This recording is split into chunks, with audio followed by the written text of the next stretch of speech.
Hey, everybody. This is my first sermon in this series, Wait and See. And our character today that we're going to be talking about is Noah, who had a lot of things happening in the story here today. So I'll read that quickly for you. Genesis chapter 6, 7, 8, and that will be selected verses there. So don't worry about it. It's in those chapters. Now the earth was corrupt in God's sight, and the earth was filled with violence. And God saw the earth, and behold, it was corrupt, for all flesh had corrupted their way on the earth.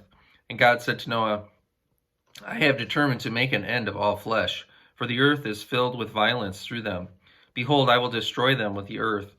Make yourself an ark of gopher wood, make rooms in the ark, and cover it inside and out with pitch. In the 600th year of Noah's life, in the second month, on the 17th day of the month, on that day all the fountains of the great deep burst forth, and the windows of the heavens were opened. And rain fell upon the earth 40 days and 40 nights. On the very same day, Noah and his sons, Shem and Ham and Japheth, and Noah's wife, and the 3 wives of his sons with him, entered the ark. They and every beast according to its kind, and all the livestock according to their kinds, and every creeping thing that creeps on the earth according to its kind, and every bird according to its kind, every winged creature. And in the 7th month, on the 17th day of the month, the ark came to rest on the mountains of Ararat. And the waters continued to abate until the 10th month, and in the 10th month, on the 1st day of the month, the tops of the mountains were seen. At the end of 40 days, Noah opened the window of the ark that he had made, and sent forth a raven. It went to and fro until the waters were dried up from the earth. Then he sent forth a dove from him, to see if the waters had subsided from the face of the ground. But the dove found no place to set her foot, and she returned to him to the ark. For the waters were still on the face of the whole earth.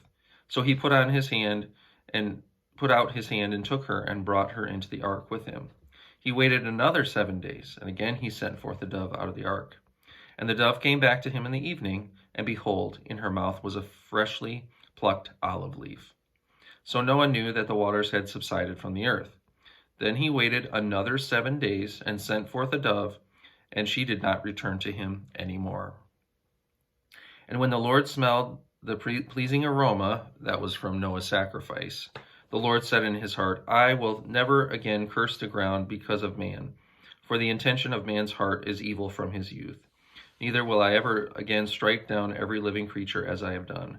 While the earth remains, seed time and harvest, cold and heat, summer and winter, day and night shall not cease. That's the word of God.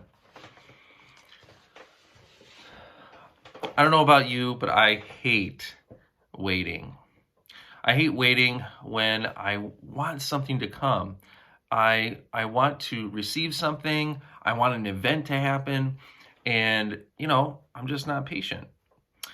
That's how a lot of us are, right? In the culture that we live in, the one thing we really hate is if we have to wait a long time for things, right? Even if we have to wait a little bit longer for a package to be delivered, we almost feel like we can't wait. And when we're waiting, thankfully, we have some things that we can do. I mean, we have smartphones, right? I mean, who doesn't get on their smartphone when they're just waiting in a waiting room? Almost everybody is on their phones. And that's a good thing, I think, because why not use the time wisely? The things we do on our phone, right, is we shop, right?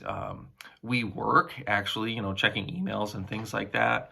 And we check the weather, kind of like things that kind of pass the time, but maybe aren't that significant. It's really nice that we have those things to help us while we wait.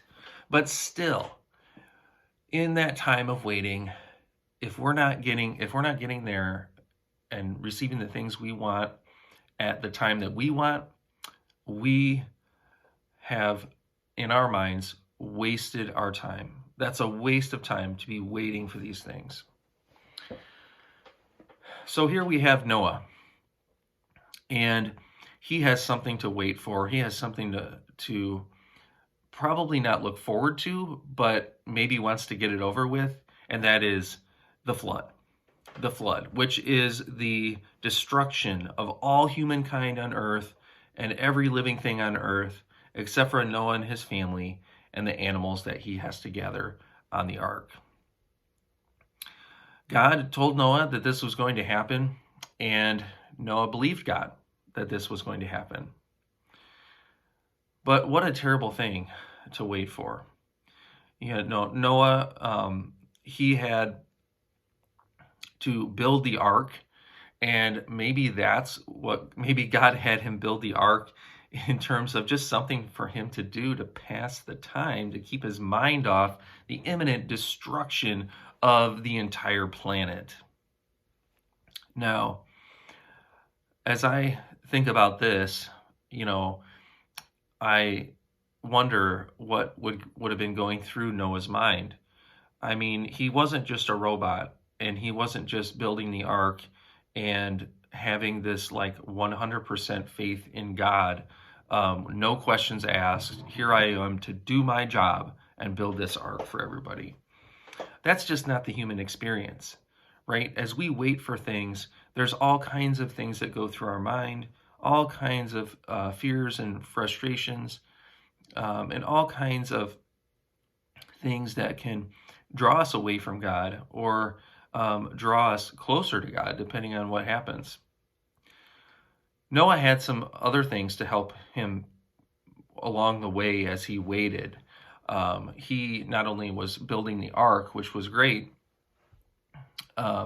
he was just doing the same things that we do, right? He was shopping, probably for more wood. He was working, obviously in the ark, and then he was probably kind of checking the weather as he was going along. At least I would be like, is it going to rain? Noah had some other things, though, that could help him, and that is something that's interesting in his family. So Methuselah was his grandpa, and Methuselah lived all the way up until the flood. Methuselah could have been kind of like Yoda from Star Wars. Yoda lived 900 years, and he had all the wisdom from those years built up in the wisdom that he was the Jedi Master Yoda. I would imagine of all those years lived that anybody would have lots of wisdom from that time. And Methuselah actually lived 969 years, so he outlived everyone on Earth. He was the oldest living human being ever in history. He also, as he lived longer than the fictional character of Yoda, he also spent 600 years of Noah's living at the same time as Noah. As Noah grew up, his grandpa was always there for 600 years. I mean, that's a lot of wisdom to pass down. And after all those years, do you think those guys had patience? I'm guessing they did. I mean, centuries they may have waited for certain things. What was a couple of years for Noah to wait for the flood? He certainly would have had regular kind of patience, I would think, after living himself for 600 years. One other thing interesting about Noah's family is that his great-grandfather was named Enoch. And Enoch was somebody who walked with God as the scriptures describe it. In fact, he walked so closely with God that he walked all the way into heaven. God just decided, instead of letting him die, to just bring him right up into heaven with him. Fascinating. The only person that happened to on the earth besides Elijah, who got carried up in this awesome-looking fiery chariot. But in any case, Enoch is described like no one else, who walked with God, who had personal conversations with God while he was living on this earth, while he was waiting for the next day to see what would happen and what God would be doing each day. The problem with Noah, even though he had this wisdom, even though he had these spiritual people in his family, didn't make it necessarily all that more easy. Because when you're waiting for something that is not good in your mind, that is the most terrible kind of waiting, right? Imagine yourself if you haven't already been in this situation where you're just sitting in the waiting room, waiting for a loved one to come out of surgery. You're waiting and you're wondering, are they going to make it? Are they going to survive? Are they going to be alive? And is the doctor going to come with good news, or is he going to come with bad news? In the same way, Noah was waiting for the imminent destruction of the earth. And even if we aren't waiting for that last day when all things will be destroyed on Judgment Day, we are all waiting, sadly, for our imminent death that will happen on this earth. It is possible that Jesus will return and we won't die, but again, that will include the ultimate destruction of the planet as Jesus brings us into heaven. Noah, as he waited, I wonder how he would have thought of that time during the waiting. He may have remembered his great-grandpa Enoch, or the stories of him, or maybe Methuselah, or his father Lamech, who died 5 years before the flood happened. Noah, during that time, he did have personal conversations with God. I mean, God talked to him and told him that the flood was happening. That was a personal conversation God had with him. Noah may have come to God at other times, asking God about what the next step was in his plan. We too have things that we do as we walk in this life. We have prayer. That's a personal conversation with God that we can have while we're waiting. And God gives us lots of work to do here. The harvest is plenty and the workers are few. And God also gives us the somewhat trivial things to do, like maybe check the weather and see how things are going in life. I was reminded of how wasting time is so frustrating in my life, at least. Every year I build an ice rink in my backyard. And while that sounds maybe like a big task, it's actually pretty easy. All I do is screw some boards together and then throw a tarp on top, and I'm done. It takes me probably an hour when I get my boards out and I'm ready to go. This year was not the same. Since I moved to a new house, I had a new yard, and so I had to choose where I'm going to place this particular ice rink. I can make measurements, I can make it longer, I can make it more narrow, I can do a lot of different things, but I was just having a hard time building it this year of where I wanted to go. I set off one morning to just set that thing up and be ready to go for the winter, and guess what happened? I spent the whole day trying to figure it out, and by the end of the day, I didn't have any of those boards screwed together or put up. I couldn't figure out the way I wanted to do it. What a waste of time. What a waste of my whole day when I have lots of other things to do in my life. I have work to do. I have other home projects to do. I have other things I want to spend my time with my family. And man, that just killed me. I hated it so much. But the one thing that happened that day, which was unusual, was that my neighbor next door stopped over and he asked me, of course, what in the world I was doing. That's what people ask me most of the time when I'm building that rink, because it looks like some kind of amazing work project that I'm just starting. Maybe I didn't accomplish the finishing of it, but in any case, he came over and talked to me. He gave me some suggestions of how to build it or where to put it. Of course, I didn't listen to any of those things because I was set on my way. But in any case, I had a conversation with him, and it was kind of nice to talk to my neighbor. I don't really know my neighbors that well because I just moved. Well, the next day, I thought, I've got some more time, and I can totally knock this out. So I started out that day. I started screwing some of the boards together, but then I started unscrewing the boards because I wasn't satisfied. I didn't think this was going to be the best way.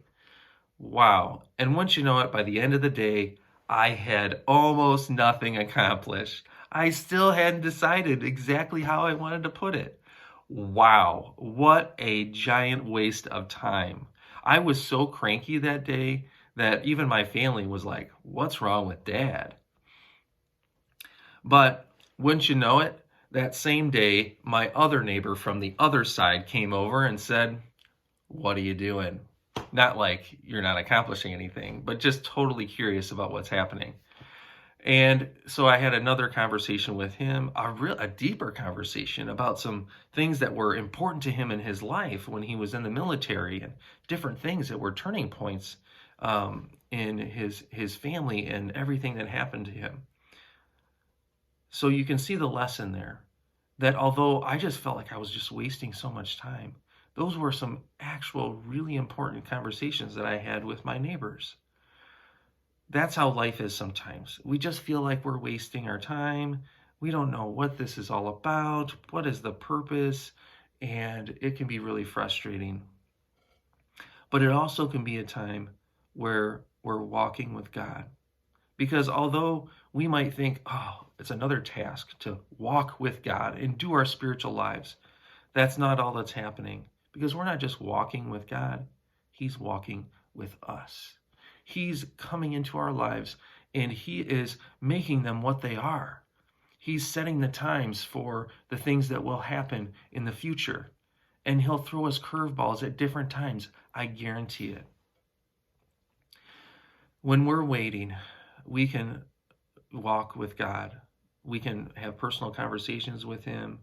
We can do the work that He has given us to do. And that includes our daily tasks of just everyday life too. And He, in all these things, and He also gives us fun things to do at times. God is working in our lives. That's what we are here waiting for every day, of God to show up and to make an appearance in our lives. As we look at this whole situation with Noah, it's similar to ours, because you know what? It's worth the time. You know what? It's worth the walk. And with Jesus, it's worth the wait. Amen.